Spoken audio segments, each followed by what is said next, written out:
rithus recipe-യിലേക്ക് എല്ലാവർക്കും സ്വാഗതം. ഇന്ന് ഞാൻ ഉണ്ടാക്കാൻ പോകുന്ന നെയ്പായസാണ് അഥവാ ശർക്കര പായസം. നമ്മുടെ അമ്പലത്തിൽ കിട്ടുന്ന പ്രസാദം. ഈ ചാനൽ ആദ്യമായിട്ടാണ് കണ്ടുവെച്ച് ദയവ് ചെയ്ത് സബ്സ്ക്രൈബ് ചെയ്യണം കേട്ടോ. പിന്നെ അടുത്തുള്ള ബെൽ ഐക്കൺ ക്ലിക്ക് ചെയ്ത് ഓൾ ബട്ടൺ ക്ലിക്ക് ചെയ്യണം. എന്നാലേ എന്റെ പുതിയ പുതിയ നോട്ടിഫിക്കേഷൻസ് ഒക്കെ നിങ്ങൾക്ക് കിട്ടുള്ളൂ.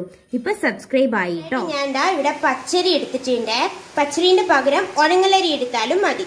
ഞാൻ ഇവിടെ പച്ചരിയാണ് എടുത്തിരിക്കുന്നത്. അത് നന്നായി കഴുകി ഞാനൊരു കുക്കറിലേക്ക് ഇട്ടിട്ടുണ്ട്.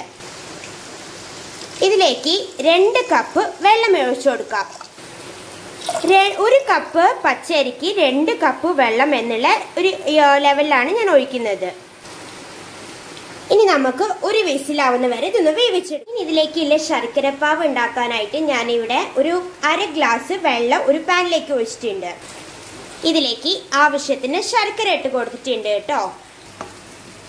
നമുക്ക് ഈ ശർക്കരയൊക്കെ നന്നായിട്ടൊന്ന് മെൽറ്റ് ആവുന്ന വരെ ഒന്ന് ഇളക്കി കൊടുക്കാം. നമ്മൾ ശർക്കരപ്പാവ് ഇവിടെ നന്നായിട്ട് തിളച്ച് വന്നിട്ടുണ്ട്. ഈ ശർക്കരപ്പാവ് ഈ പച്ചരിയിലേക്ക് ഒഴിച്ചു കൊടുക്കാം കേട്ടോ.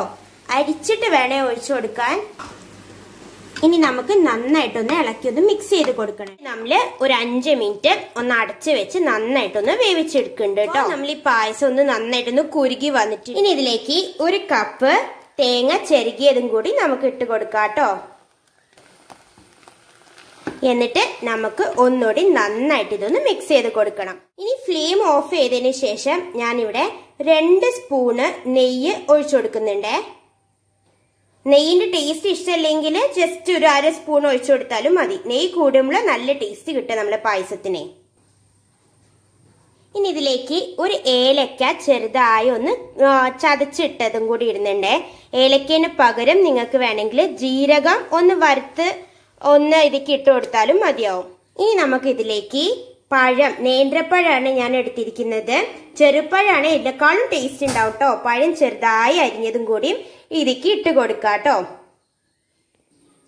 പഴം കൂടി ഇട്ട് നമുക്ക് ഇത് ഒന്നുകൂടി നന്നായിട്ടൊന്ന് മിക്സ് ചെയ്ത് കൊടുക്കാം. നമ്മളെ ശർക്കര പായസം അഥവാ നെയ് പായസം ഇവിടെ റെഡി ആയിട്ടുണ്ട്.